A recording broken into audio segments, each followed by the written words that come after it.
తిరుమల కొండపైనే వారు ఎందుకు చనిపోయారు? కలియుగ ప్రత్యక్ష దైవం శ్రీనివాసుడు నెలవైన తిరుమలకు నిత్యం లక్షలాది మంది భక్తులు తరలిస్తున్నారు.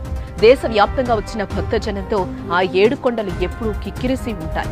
ఎన్ని కష్టాలున్నా తిరుమలను దర్శించుకుని వెళితే పోతాయనేది భక్తుల అపార నమ్మకం. తిరుమల గిరులపై అడుగు పెట్టగానే ఎలాంటి బాధలు కూడా గుర్తు రాకుండా మనస్సు ప్రశాంతంగా ఉంటుందంటారు. అయితే మరేం కష్టం వచ్చిందో తెలియదు కానీ శుక్రవారం ఓ కానిస్టేబుల్ దంపతులు తిరుమలలో బలవంతంగా చనిపోయారు. తిరుపతిలోని అబ్బన్న కాలనీలో రిటైర్డ్ హెడ్ కానిస్టేబుల్ శ్రీనివాసులు అతని భార్య నివాసం ఉంటున్నారు. శ్రీవారి దర్శనం నిమిత్తం గురువారం ఉదయం ఈ దంపతులు ఇద్దరు తిరుమలకు చేరుకున్నారు. తిరుమలలోని నందకం అతిథి గృహంలో రూమ్ తీసుకున్నారు.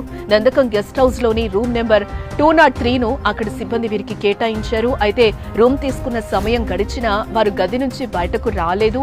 దీంతో శుక్రవారం టీటీడీ సిబ్బందికి అనుమానం వచ్చి కిటికీలు తెరిచి చూడగా దంపతులిద్దరూ చీరతో ఉరివేసుకుని వేలాడుతూ కనిపించారు. శ్రీనివాసుల దంపతులకు కుమారుడు కుమార్తె ఉన్నారు.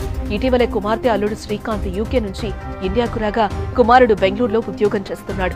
రాత్రి శ్రీవారి దర్శనం చాలా బాగా జరిగిందని కుమార్తె అల్లుడికి తెలిపారు. కానీ ఇంతలోని ఏం జరిగిందో బలవన్ మరణానికి పాల్పడ్డారు.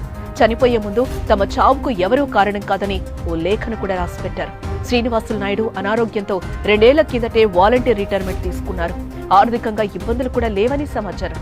మరి ఎందుకు చనిపోయారన్నది అంత చిక్కడం లేదు. అయితే చాలా మంది భక్తులు పవిత్ర పుణ్యస్థానంలో చనిపోతే స్వర్గానికి వెళ్తామని భావిస్తారు.